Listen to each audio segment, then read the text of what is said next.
This is the Fertility Friday podcast, episode number 92.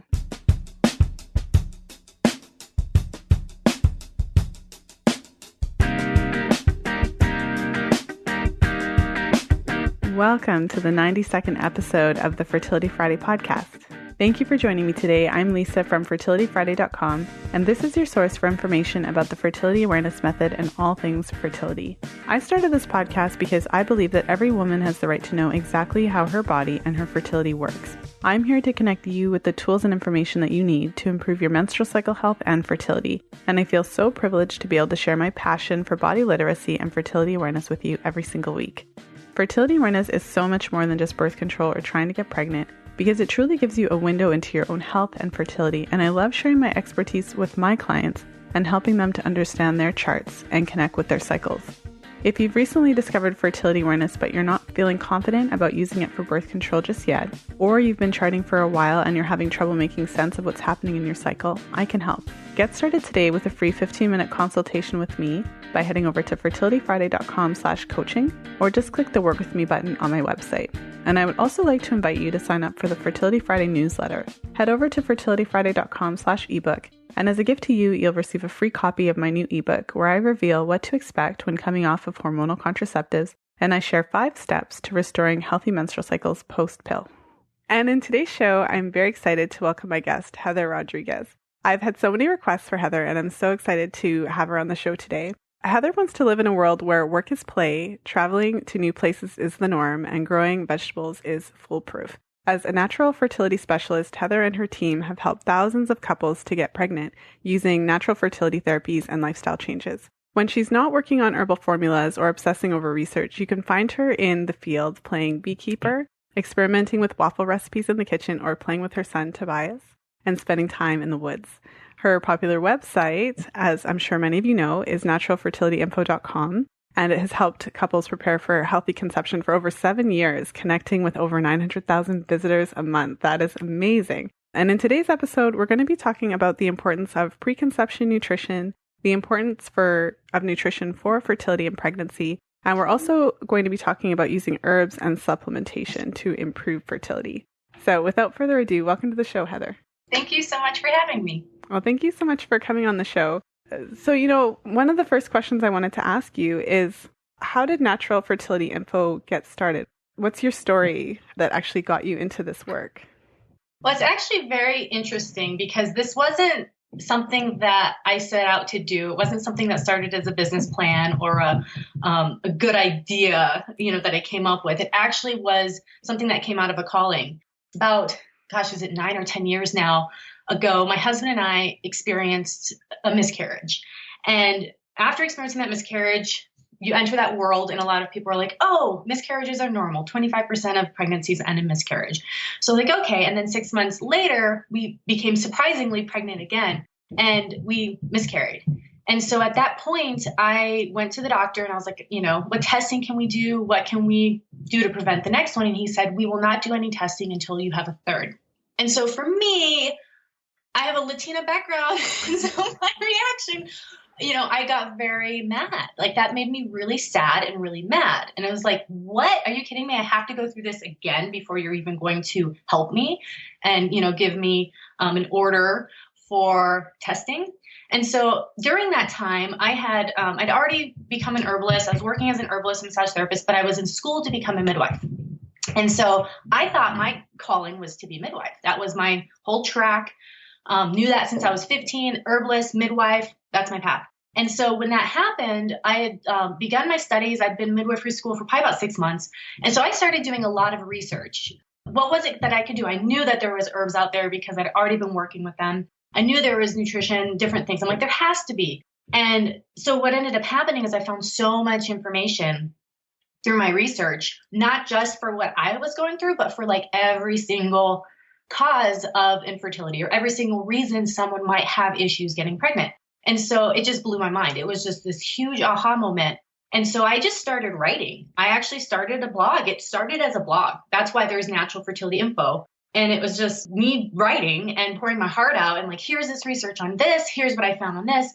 And then my readers started approaching me to help them prepare for pregnancy, overcome their issues, or prepare for IVF. So that's how it started. It completely was a full-on calling and pulling me towards it. It wasn't something I knew even existed for my personal experience. Mm-hmm. That's such a powerful story that you followed your curiosity, shared it with the world, and then everyone came running. And your website is a beast. Whenever you're searching for fertility-related information, supplementation, preconception care, your website is one of the first things that pop up. So I was thinking about that, and I thought, and you touched on it already, but I just kind of want to go into it a little bit more. But did you ever really think that it would reach this many women? It kind of gives me chills when you just said that, because I don't think I ever did. And it actually never really crossed my mind. Like, it was the first 3 years of doing this was such a labor of love that I actually burnt my adrenal glands. Like, I was so obsessed about this and so passionate about helping others through this after what I had experienced and how I was treated, that I actually never gave thought to how big it was going to be. I was just, I don't know, just head down and just moving forward. And so now the last couple of years when I've kind of popped my head up, we've got 12 staff members. It's kind of like, whoa, okay, this is amazing. But no, it didn't cross my mind that it would be what it is today. Yeah, I can so relate, because I'm sure you can, in our pre-discussion chat, I'm sure you hear my passion. So I can totally relate to that. And I guess something else I wanted to ask was, what surprised you the most when women approached you? Was there anything that you heard kind of regularly women say, or feedback that you got that surprised you the most? We had so many surprises, because it's such a personal topic. And I think that people start to really connect with you because they see you in video, they hear you speak. So then they really open up about themselves and they are very straightforward with what's going. So it takes a lot to surprise us nowadays. But one of the things that I'm very surprised about is, I think when people find us, they're in such a beginning place when it comes to health. Like, this is almost partially a gateway to becoming healthier for so many people because of this challenge, because of this strong desire. They are ready to make those really big changes when it comes to health in their life. So for me, one of the biggest things was kind of where people are starting. This has been my whole world. Natural health, nutrition, herbs has been my whole world. So realizing what one person might consider healthy diet compared to where we want to get them to is pretty surprising, or can be a pretty big gap. And then the other thing is just the lack of knowing and connection with the body and what's happening with their monthly cycles. And I really wish this was something that was taught in school. I feel it's so important for just general health and also birth control at certain times of your life. That's really surprising to me as well, just because it's our world, day in, day out, Monday through Friday, talking about hormones, talking about ovulation, different parts of the cycle is so normal for us that's another surprising thing. It's just where people kind of are starting at. But it's also a really good place because they're so motivated to learn about those things at this point. Yeah. And from my recent work with clients, so then I'm thinking of yet another question kind of along these lines, because you commented on, of course, where women are starting from. Do you ever feel that the gap between where women are starting from and where we want them to be in terms of their health, do you find that they don't recognize how big that gap is? I actually think the opposite. Once they get started, a snowball effect actually happens. So if you were to look at where I'm starting and where I need to be, and I want to do this as quickly as possible because I want to be pregnant yesterday, at first it seems really daunting, but once you start in those first couple of steps, they snowball. Like, so for instance, if you just start, like one of the things I love to start people with is a simple fertility smoothie. What happens is your taste buds start to change. So there's things that start happening for you. You have more energy, you have more time because they're so easy to make, that all these other things end up being easier because that one shift made such a difference for you and it was so motivating. So if we can just get someone started on something they're attracted to or something that really excites them, really no matter what it is, whether it's massage, diet changes, stress thing, whatever it ends up being, it's a snowball because they see a result from that first thing. And that's really like, oh my gosh, this stuff really works. And I feel better already. I'm already getting a result, even though it's going to take some time to get the ultimate result. Yeah, I think that's just, it's like that momentum idea, like you just start moving a little bit and it just keeps picking up speed. Yeah, I love that analogy because it's so true. And especially I did an interview with Dr. Kalish a few weeks ago, and one of the things he said was that when women end up in his office or in his care, they generally aren't feeling very good. And so then as soon as they start to implement changes, they start feeling better, and what a profound impact that has after. And it really occurred to me what he was saying. If you're struggling with fertility challenges, you probably aren't feeling that good. Yeah. If you're having hormonal issues, you probably have low energy. You might be losing your hair. You're breaking out. You're having sleep issues. There's all kinds of things that come along with that, or experiencing endometriosis. You're in constant pain. Yeah. There's definitely that feel better factor is one of the first benefits people get. And then that's really motivating, and it helps because when you feel better, it's easier to do things for yourself and to, take those steps. Okay. And what would you say is one of the biggest barriers that you see now between a woman having healthy fertility, healthy menstrual cycles? Is there anything that stands out, or is it just kind of a more broader concept? I think, it is a broad concept, but it's very specific. I think one of the biggest things impacting the infertility rates right now are going to be the xenohormones in our environment and the various forms. They come in so many different forms. And because they end up getting stored in the body within the fat of our system, and we're having the highest obesity rates currently in our culture, all these things are kind of stacking up to the perfect storm kind of situation, the stress. So it all kind of comes down to that hormonal imbalance being caused from these external factors. Mm-hmm. Yeah, xenoestrogens, that's a topic that I've tackled quite a bit on the podcast because, I don't know, I think that when you're living and working in this work, even I'm home with my son right now, on maternity leave, I'm kind of in my bubble, and my bubble doesn't smell like strawberries and like chemically wonderful, lotion. And so then when I go into the world, it always hits me how many chemical products as women, it's the whole kit and caboodle. It's the whole beauty boutique. It's everything. And then you clean your house, and then you wash your clothes. It's in everything and everywhere. And it just seems like the odds are stacked kind of against healthy hormones in that respect. Yeah, it does seem like it, right?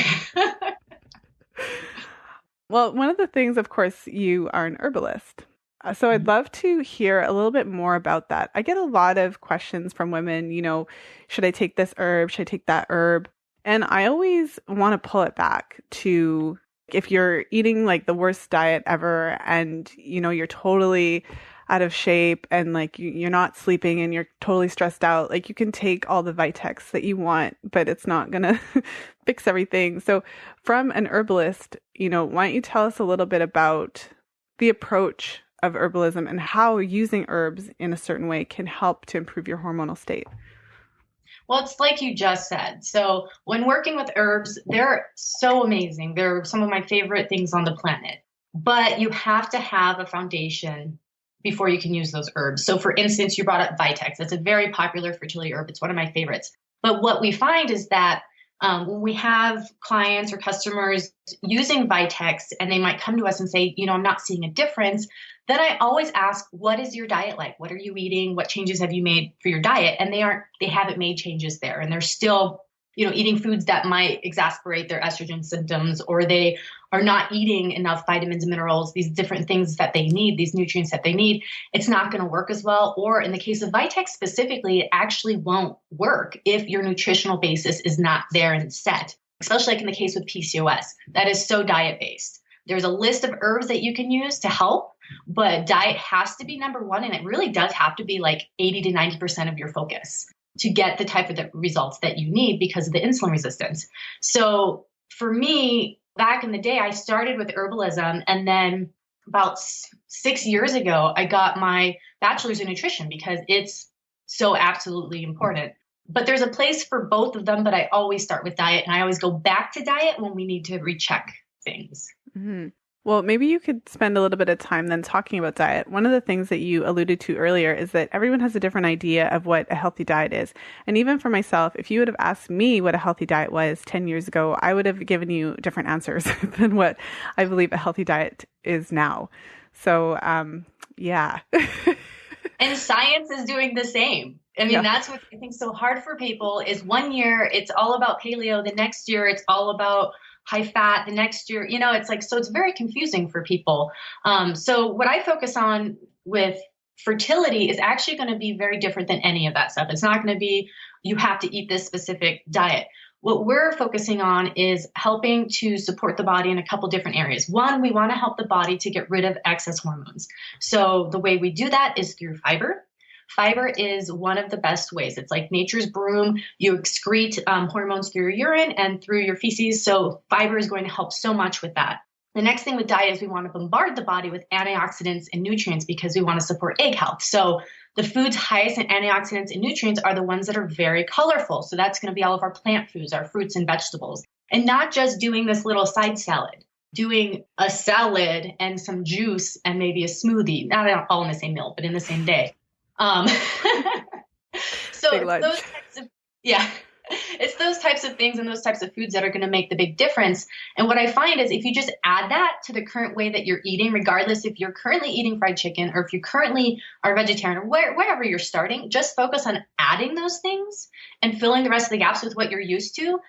Over a period of a month, your taste buds are going to change and you're going to eat more of those types and crave naturally those types of things and not feel like you have to force yourself to eat them or like it's a chore, because your taste buds will change in about a 20-day period. Mm-hmm. Well, and you had mentioned egg quality, and I feel like all of these topics, it's hard to convey sometimes that they're all related. It's almost like a web. I mean, you can't take your ovary out and just like it's not working in isolation. And right, because it's often the questions that I get, how do I improve egg quality? And it's interesting because I feel like the medical model has trained us to think that we have problem X, so we are going to insert tablet B, and then it's going to fix problem X.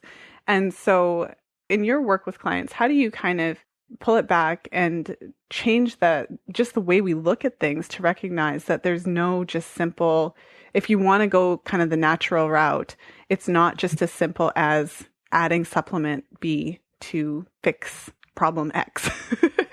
Oh, definitely. That's such a great question. So when it comes to having an issue or you're wanting to help improve something, you have to what we do is we look at the big whole picture. We look at the body as a whole. Like you said, the ovary is not isolated.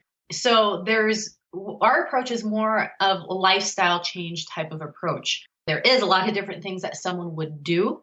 It's not just going to be one pill, and it's going to be like they might seem different to their family, that lives in their house because the changes that they're making.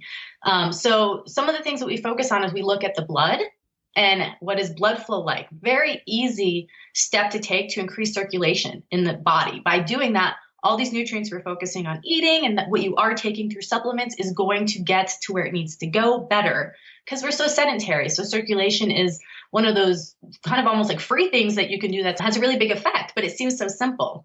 So making sure blood flow is right, that it's oxygenated through exercise and quality living. And then we also look at the endocrine system and we're looking at the hormonal system and helping to support that because our approach more so than forcing. So for instance, like someone might use Clomid. Clomid in a nutshell, very simplified, is forcing the body to ovulate.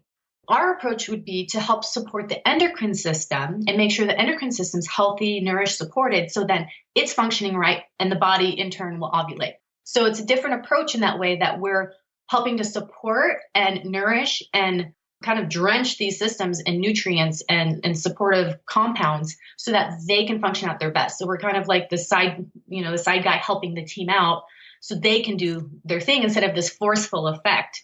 And a lot of people will come to us, like, for instance, someone will ask, how do I get my period back? I haven't had my period. What do I take? What herb do I take for that? So what I like to say is let's take a step back and let's think about and try to figure out why you're not getting your period. You not having a period is your body speaking to you, but that's not ultimately the issue. It is, and that will be addressed, but we have to take some steps back because there's a reason that's happening. It's not just your period missing. So we take the steps back, we look at diet, we look at hormonal balance, we look at charting so we can see if there's any possible hormonal issues such as low progesterone, high estrogen, thyroid, so on, and kind of start from there. Or it could be nutritional. So there's a lot of different ways when you're trying to do the tip of the iceberg and bottom of the iceberg effect. There's a lot of things you do have to look at, but through it, you're learning a way and a process that you can use for any area of your life for health because your body is speaking to you. And we don't want to just silence that. We want to go deeper and find out, okay, what's happening and why is the end result me, quote unquote, missing my period or whatever the end result is for that person. Yeah, I love the way you said that because it's so in line with the work that I do with clients and everything, and the fertility awareness method as a tool, a diagnostic tool for your health, to really kind of reframe it. It's really inconvenient when you're trying to get pregnant and you don't have a period, right? Like it's really inconvenient and horrible when every time you have your period, you're in excruciating pain. So I think it's hard for us to kind of reframe those things as your body's kind of communication system with you, because it's just, why am I going through this? Why can't I just be quote unquote normal? Why can't everything just happen easily for me? I'm guessing that you come across that sometimes, women who feel really frustrated, they see their friends getting pregnant super easy and there they are, month after month, and they're having all these problems. Like, why do I have to give up gluten? Why do I have to, why do I have to take all this? Why do I have to be so careful about what I eat when other people in my life are getting pregnant so easily? How do you address those types of feelings of frustration? As someone who's been there and has completely experienced that, what I realized once, because you compare yourself to others, and we should never do that in any part of our life, but we do that, that's just something that's natural, or normal for humans. But one, we shouldn't compare ourselves because everybody has their mountain. Every single person on the planet has their own version of a mountain. Your friends might not be infertility, but she might be freaking out about her finances because she has this surprising pregnancy and they're broke. Just everyone has their own mountain, and realizing that as someone who's been to the other side and who's worked with people, got them through and seen them on the other side, you get so much from it beyond even just the pregnancy, which is obviously the goal and such a gift. How you grow and who you become through the process ends up being actually quite amazing. And just knowing that everyone has their own thing and this happens to be yours, this happens to be your mountain. Yeah, I love that. And I think it's so important to try to remember that, because it's so hard. And you hear the story when you put yourself out there in terms of creating a website and creating a podcast, you just end up getting so much feedback from women and hearing so many of their stories.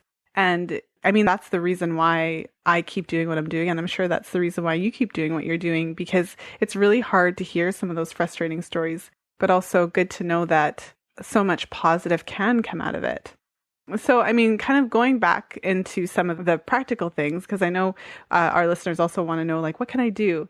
So, so we've talked about that. So, there's no simple answer, but let's say you have a client who is really working to address, their dietary, what they're eating, and also their lifestyle factors. So they're kind of already working on those things and they're starting to see improvement. What are some of the things that a woman can do if she is wanting to improve, say, her egg quality and try to start improving her fertility? Okay, so we have the basis of nutrition down. What needs to be included with nutrition is going to be the most nutrient-dense foods that they can eat. So that's going to be eating a lot of plant foods, fruits, vegetables, but also eating healthy fats in their full form. So eating avocado more so than olive oil, eating actual coconut meat or olives over coconut oil. So it's eating them in their whole state. Another factor that comes into play with egg health is realizing that it's going to take about 90 days. So the egg that you're going to ovulate 90 days from now is being impacted by what you're consuming, what you're doing, good and bad right now, which is pretty cool. That's when it's actually exposed to the elements within your body. So there are things that you can do to help support that whole process. One of the things that I like to start with is fertility cleansing. We start almost everybody on that, just because it really helps to kind of get a clean slate, support the liver, and help support the uterus by increasing circulation and kind of getting cleansing going. Then we also use things to help support endocrine system, because that's going to be the powerhouse for all of the hormones, which have big impact on the development of that egg as it matures.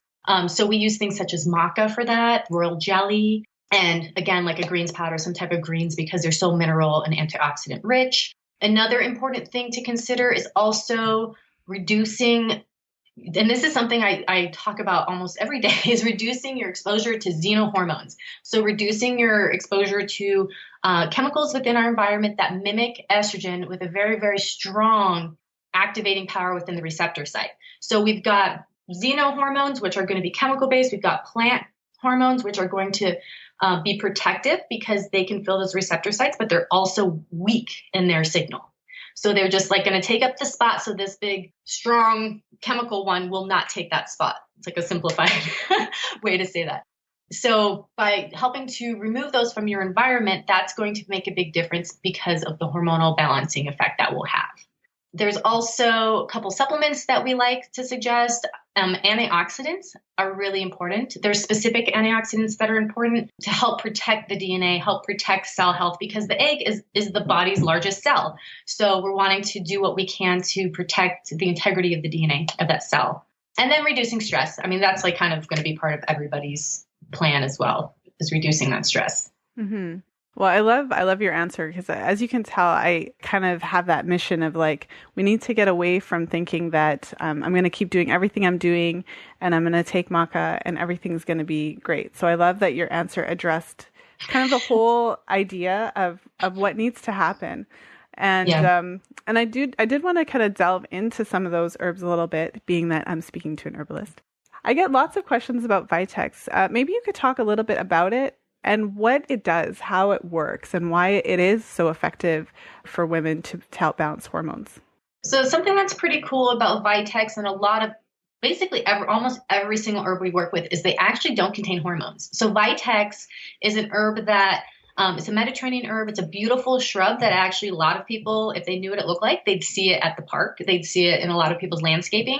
But it's a wonderful berry that has been used for centuries for a lot of different reasons. But what we mainly use it for and what its powerful effect is on the pituitary. And so the pituitary is one of the main parts of the endocrine system that's going to signal and begin the process for a hormone such as progesterone to be produced by the ovaries.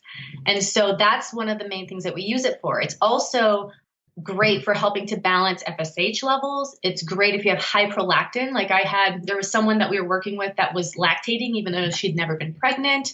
That's a sign of high prolactin. So Vitex was a great herb for her to try out and use, which helped to balance out her prolactin levels because Vitex is working directly on the pituitary, helping the endocrine system. And then the body was able to balance itself out and produce the correct amounts of what it needed. So that's what I really love about Vitex. There's a couple caveats with it. The first is it takes a while to work.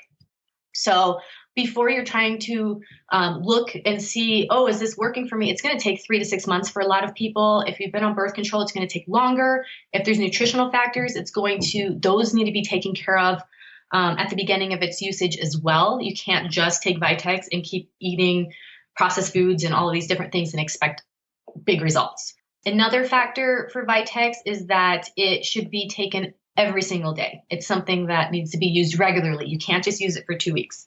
Something interesting that happens when some people use Vitex is that they may start to get exasperated symptoms. So, for instance, if someone is trying to lengthen their luteal phase, so the time from ovulation until their period needs to be a certain length so the embryo can implant.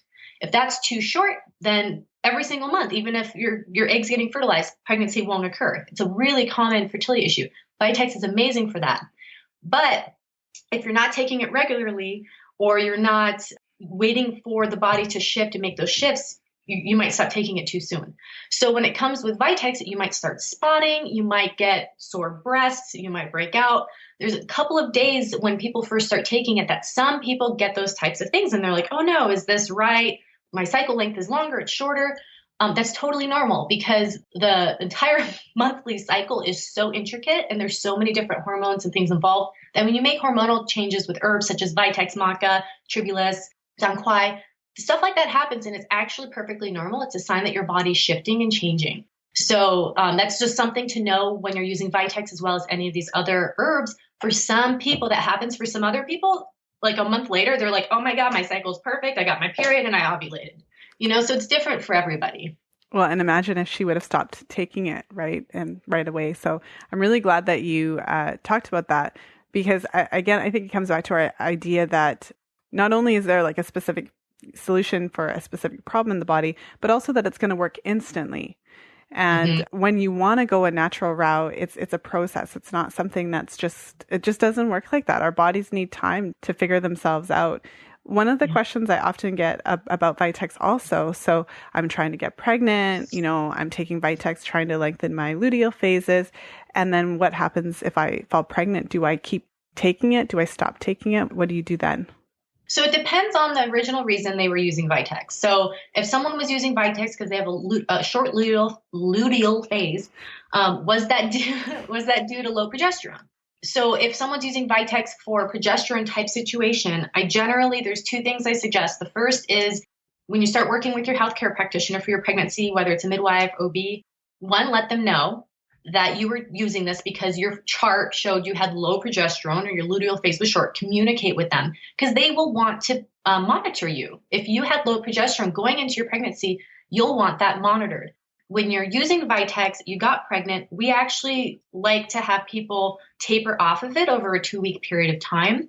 So you continue taking it and then maybe take it every other day for a couple days and then skip 2 more days, then skip 3 more days until you're completely off of it. Because if it is still helping your body to stimulate progesterone production, you want to give some time to taper off.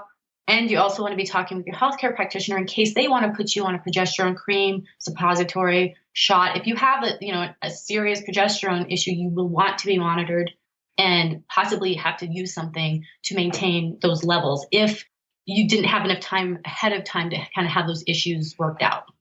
And of course, the reason behind that is because if a woman doesn't have high enough progesterone levels, that could contribute to a miscarriage later on. Yes, so that we want to avoid that.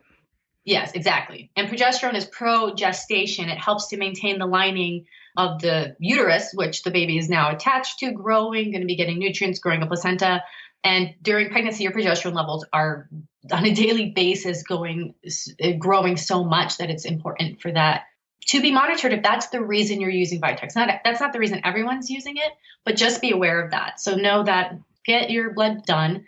And if your doctor won't do it, find a different doctor. Yeah, absolutely. And I think it kind of goes back to something that you touched on earlier, which is that it would be so nice to live in a world where all women are getting just the most basic education about their menstrual cycle, how it works, the hormones behind it, so that you can make the connection. If your menstrual cycles are such that you can tell that you have low hormones, low estrogen, low progesterone, and you can tell that based on the different parameters of your cycle, then, how many women know that when you get pregnant, your natural levels of these hormones skyrocket? And if your body is barely producing enough to have a healthy menstrual cycle, how is your body going to produce the massive amounts needed to sustain a pregnancy? So really important stuff that we're talking about here.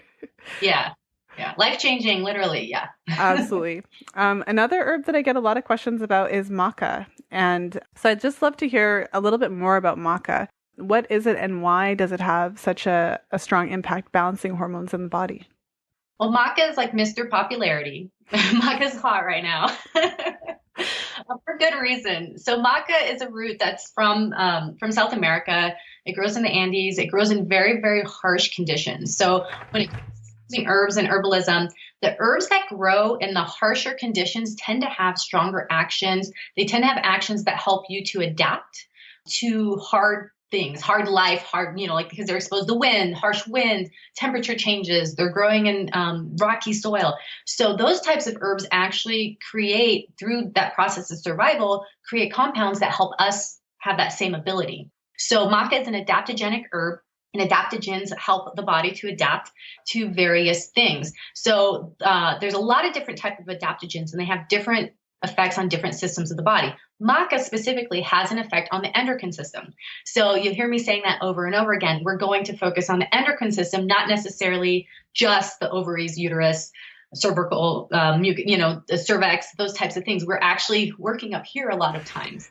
Working at the neck or the back with the adrenals or whatever it is. So maca is a fantastic herb to help to support the endocrine system because of how nutrient dense it is and a lot of the compounds and chemicals that it's created because of its harsh environment that it's grown in. Over the years, there's now a lot of different types of maca. I get asked about, should I use black maca for my husband and white maca for myself or red maca? Because there's a lot of hype around it now. There's a lot of marketing power behind it. But what we found works the best, and what I like to work with is I like to work with gelatinized maca, which means the starch and fiber has actually been removed from it. And it makes it a lot easier for people to digest. When we first started working with maca, our supplier just had raw maca, and some people had digestive upsets with it because of how much starch. It's like eating a raw turnip ground up. You know, you can imagine how starchy that would be or fibrous and how that might give you gas. So we now work with gelatinized maca, and I've seen great results with that because it's so concentrated because that starch is taken out. Maca is great for both men and women. So it's something that you can make fertility smoothie. You can make a hot drink like your coffee. You can put maca in. It actually tastes really good because it's malty. So it's something that has high compliance. It's like something that you can take daily and you're not going to be making faces about it, which is really important, you know, when you get results. It tastes good in a smoothie. Yeah, it's great in a smoothie.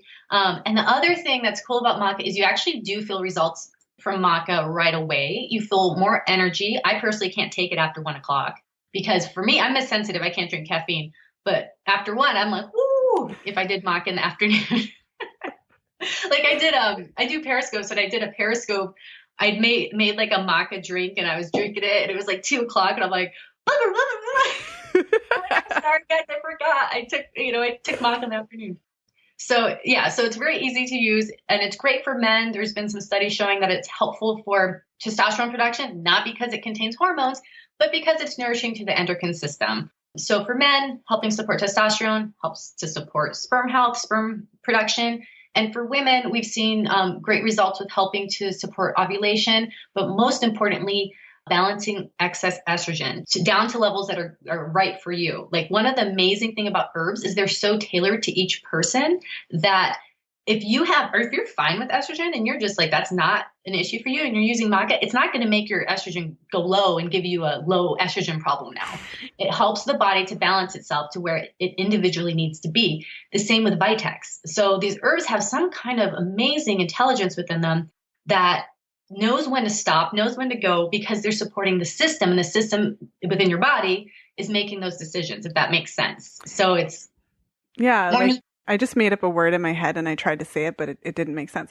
So basically increasing the nutrients of your body, helping your body to do what it needs to do, because ultimately our bodies know what they need to do. This whole process of natural fertility and targeting diet and lifestyle, it's all about providing your body what it needs to do what it needs to do, because our bodies are already, I don't know, I think all of these things that I've learned over the years and being in this field, it always gives me more of a reverence and appreciation for what my body's doing for me and what we take for granted. I mean, we feel like we have to go fix it. If you nourish your body, it does what it needs to do. It's unbelievable. I mean, just the monthly cycle of hormones and the different hormones that are made to trigger this and trigger that function and to make the follicles mature, and like, it's mind blowing what is happening just with that one system in the month. And we have all these other systems. We have the digestive system, the nervous system. It's amazing. It's so amazing. And you could do it like a thesis, like a PhD thesis on like one cell. And I mean, it's just completely out of control. Yeah. It's amazing. Yeah.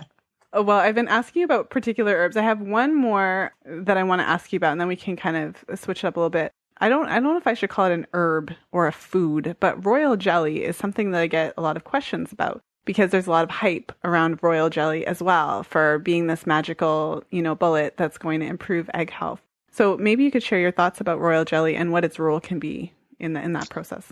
So and it's interesting how there are these certain herbs that end up kind of in the limelight and end up being really, really popular. And I know why. It's funny because my staff kind of makes fun of me sometimes because I'm like, Vitex, like Vitex for this, Vitex for that, because it's such a wonderful herb, but it isn't magic. It's, something that has to be used in conjunction with all these other things. But when it comes to royal jelly is really an amazing, precious resource that we have. I'm a beekeeper. I have this is my 3rd year into keeping bees, and bees are such amazing creatures. And so royal jelly is one of the products that bees produce. Bees produce honey, bee pollen, royal jelly, and propolis from their bodies. All of these compounds they're producing from different types of glands within their bodies. So when it comes to royal jelly, the way that bees reproduce is there's one queen and she lays eggs every single day. She can lay thousands of eggs a day. And so what makes the difference between a queen bee and a regular bee? The only thing, like she's the same larva. All these larvas are laid. They all are exactly the same the day they're laid. But the queen, who they chose to be the queen, is soaked in royal jelly. And then when she grows and hatches, all she is fed for the rest of her life is royal jelly. All the other bees get honey. They get royal jelly while they're larvae and they're babies. But once they're normal bees, they eat honey and bee pollen. But she will only be fed royal jelly. And so that's the only thing that makes her different, is what she is fed. Most queen bees can live between 4 to 7 years. A traditional worker bee can live 6 weeks. So there's a huge difference in the queen. And the queen is also huge compared to a normal sized bee. She totally looks different. She acts different. And again, the only difference was what she was fed is royal jelly. So she'll go to lay about 2,000 eggs a day. That's what she ends up doing. So she is Miss Fertile, and that's all she does. So she doesn't really leave the hive except for that first mating, and then she's got all the sperm she needs for the rest of her life. They're pretty amazing because she can pick the sperm. Like she'll mate with 5, 6, 7 different drones, and she'll actually pick the sperm she wants to use that day, like from these sacs that she has in her body. They're amazing. Wow. A little too much information, but I just was like, wow, when I learned that. So that's what royal jelly is. And when they looked at the chemical composition of royal jelly and what's in it, is it's very, very nutrient dense. It has tons of minerals, vitamins, it has proteins, but it's more those minerals and vitamins and those compounds that we don't even understand yet that can be very useful. But something to think about when it comes to royal jelly is you don't need very much of it. It does take a lot for the bees to produce it, but it's such a powerful, supportive, nutritive superfood that it's one that I like to include in smoothies. And that we do like to include with our egg health customers and clients. Mm-hmm. Wow. And it tastes funny, though. I do have to warn you. It tastes very unique. So the product that we use it in is we either use capsules or we have one that's mixed with honey to make it a little bit more palatable. But a lot of herbs and things are like that. They have a unique taste because of so many chemical compounds, so many beneficial compounds. Well, now I'm curious to what it tastes like. So whenever someone uses the word unique to describe a flavor, you know that it's going to taste real interesting. That's the truth. I mean, it's definitely unique. Well, yeah, no, that's really informative. I think that, I love, another part of this work that I love is that it really gives you the appreciation for what you don't understand. I think that one of the problems, and this is just my opinion, my little ranty, but I feel like one of the problems with modern medicine is the idea that they know everything and that they found everything, that they have all the answers. When if you can recognize we don't have all the answers, and we don't know why. Where I always go back to, especially because I'm still breastfeeding, is that we don't even know what milk is. I would argue that we don't even know what it is, because I don't think that we do. Because I started getting milk from a farm, like raw milk from a cow, and I really don't think that what is it?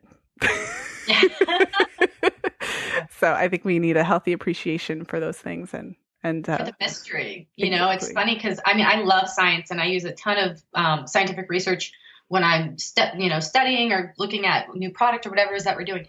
But I think people get really caught up in what they think science is, where science is just an inquiry and a conversation that is actually constantly changing. Because we're constantly discovering new things, and there's so much that we don't know or that we can't even see yet because of our equipment, the level of our equipment that is there regardless, and still going to help us regardless of us being able to see it. So that's something I like to keep in mind is like science is awesome. I think it needs to be over to the side, not above our heads on this altar. It's very good for education and inquiry. Well, and I think when I learned about science when I was in school, and it always confuses me because of the way that it's practiced, was that you have a theory and then you basically strive to find evidence to either support or disprove your theory. And when I learned about the concept behind science, I never got the impression that we are ever there. We just have more and more evidence that supports our theory. But we've never gotten to the point where you can say 100%, in every aspect of life and all the different scientific mysteries and worldly mysteries, that you can say this is exactly how it happened. We can say that we've done so much research and our theory is supported by this research. You can't say that 100%, you know exactly what's going on. But unless I missed something, maybe I wasn't paying attention in class. A lot of times research is completely isolated, and that's not how the world works or is designed. When it comes to an herb, they're trying to possibly isolate a specific compound and then feeding it in high amounts to rats to see what happens. But there's actually 800 other compounds in there that works in synergy. Like turmeric is so popular right now, but they're trying to take just curcumin, the one compound from it. And then, people are marketing that and focus only on that one compound. But it's like, why would you do that when there's 800 other ones that actually that compound needs to be a superstar? So it's that isolation that I think can mess us up sometimes, just focusing on that specific nutrient or that specific compound where we actually need the whole bouquet for the optimal result or effect, which is already there. We don't have to do anything. It's already designed amazingly. Well, and I mean, maca and Vitex and royal jelly get so much limelight, and I'm always on the podcast talking about liver, right? It's not really like if we were thinking about these things like on an actual red carpet, like liver would probably not look so great and would probably not be that popular for, videographers and stuff like that. Yeah. But then when you think about what you just said in terms of all of the different compounds working together synergistically and what we've been talking about the whole time in terms of like nourishing the body, sometimes we have to go back to the actual food and not just look at the one component and look at the whole plant or the whole, So. Folate. Like folate's one, because there's the gene mutation that's currently happening, and people, and understandably, because it can cause miscarriage, people are really getting hung up on it. Which supplement should I take? I'm like, why don't you just eat lentils a couple times a week and juice your Swiss chard? Because both of those are going to have really, really high amounts of folate, like your daily needs. And they're in such a way that your body's going to be able to absorb them. You don't have to worry if you're taking folic acid, what form it's coming in, if you are eating it through your food. And it's one of the things that's easy to get. So it's, kind of just, again, stepping back and looking at it as a bigger picture than isolated microscopically. Yeah, it's so important. And there's a few questions that I'm going to ask to close out our interview today. But before I do that, I just wanted to ask, from our conversation today, was there anything that stands out that you really want women who are listening to take away from our conversation? There's a couple different steps that I think each person can start incorporating in their life very easily that I want to just make sure everybody knows about. The first is going to be to make sure you're doing something every day to increase your circulation. So that could be doing self-massage, yoga, walking, whatever it is. It does make a difference to increase your circulation. The other is, we talked about diet. Choose one thing that excites you, whether it's smoothies, juices, salad, a specific food that you learned about, a cool bean, whatever it is. Focus on that and just start somewhere. The other is one that I've really been learning a lot about recently is sleep and how important sleep is for ovulation. We have to have regular sleep in order to produce a hormone called leptin. And leptin is one of the main hormones that can affect whether or not someone ovulates. So it's actually a compound they're looking into to make into a fertility drug.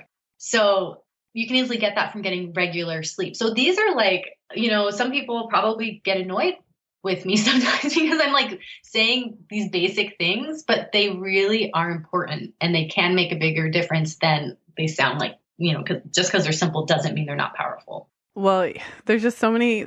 I interviewed somebody or I had a conversation because now I'm starting to get things confused. And it's like knowing something and not doing it is the same as not knowing it. Oh, that's good. And personally, I think that it's harder to quote unquote, like it's harder to sleep. That sounds silly, but it's harder to sleep regularly and make that a priority than it is to go out and buy vitamin D and take it. Totally.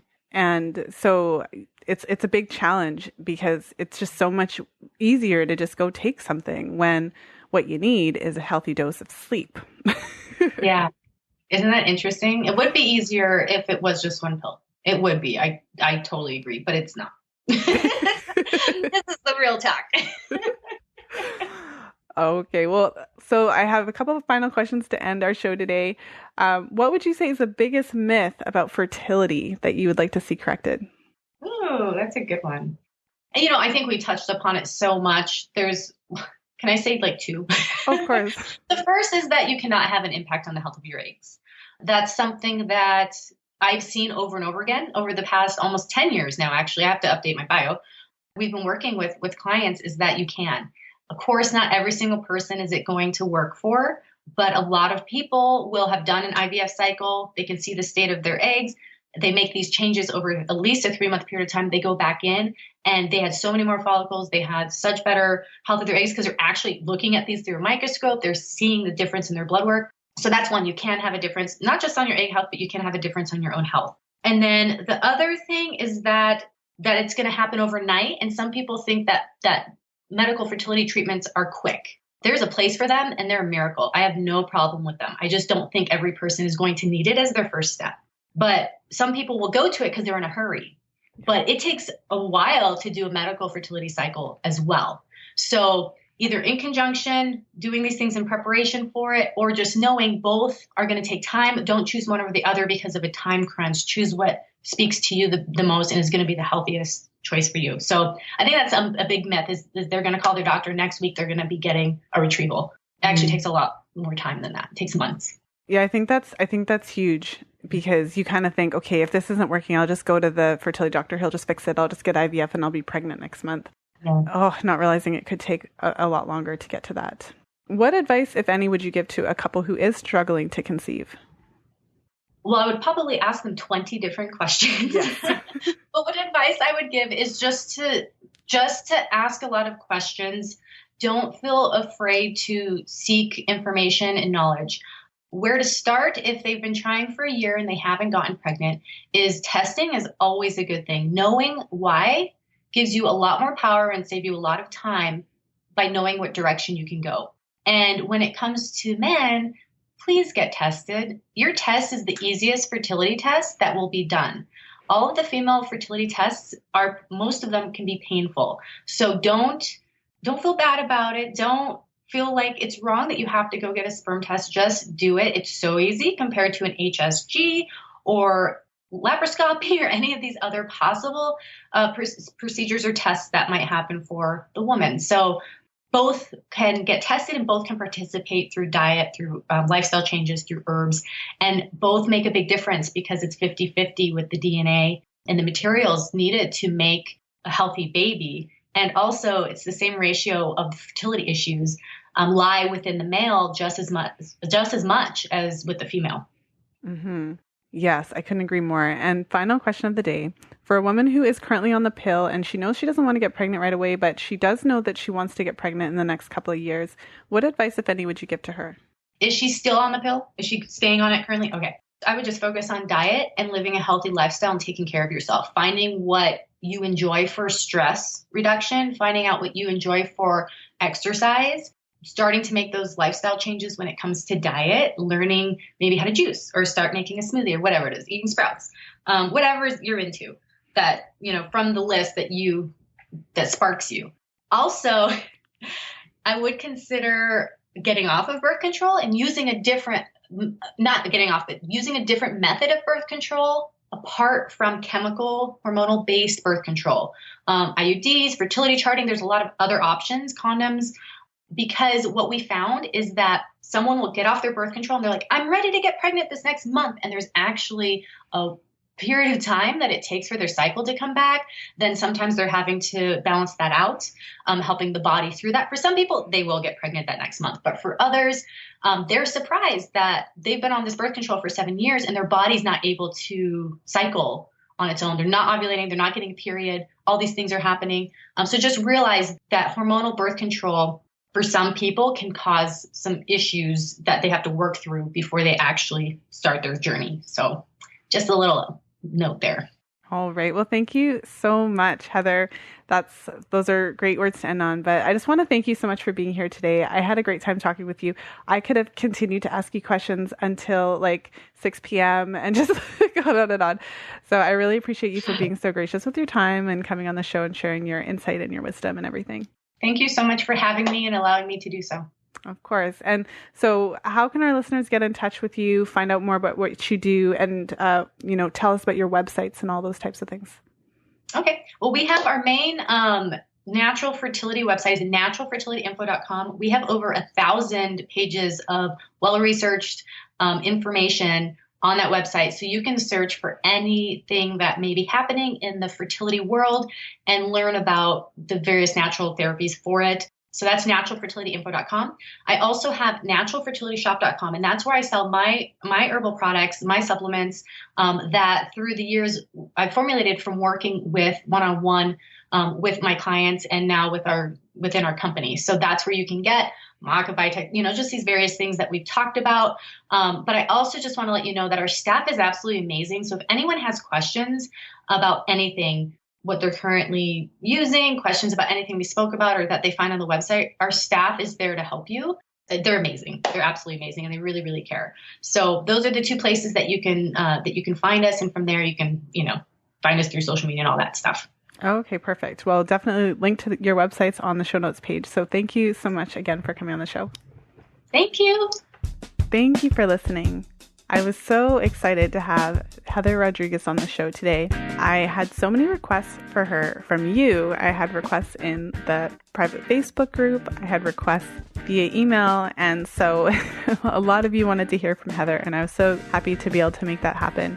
We talked about so many important topics, and especially one of the topics that I love to talk about, which is supplementation, and not just supplementation, but proper and mindful supplementation, with the understanding overall that a supplement on its own isn't going to make everything better. And so I really hope that came through today. And I loved the way that Heather talked about the different supplements and really delved into the differences between them, what they're doing, why they work, and how to use them responsibly. So if you enjoyed today's episode, please share it with a friend who you think will benefit from it. You'll find the show notes page for today's episode at fertilityfriday.com/92. If you've been enjoying the podcast, please do look for it on iTunes and leave a 5-star review so that more people can find it. I read every single review, and I really appreciate you taking the time to let me know how I'm doing. And make sure to head over to fertilityfriday.com to join my email list. If you have an idea for a podcast episode or a guest suggestion, send me an email at info@fertilityfriday.com. And I just want to thank you so much for hanging out with me today. I appreciate all of you for taking the time to tune into the podcast and letting me be part of your day. And I also appreciate all of you for sharing my podcast and rating the podcast and reviewing it and sending me emails to let me know that you're enjoying it or giving me suggestions. I appreciate all of you for that. And thank you so much for supporting me in my mission, which is to help as many women as possible connect with their cycles and really understand what the root causes are for cycle irregularities, for infertility, and other fertility struggles. So thanks again, and as always, until next time, be well and happy charting.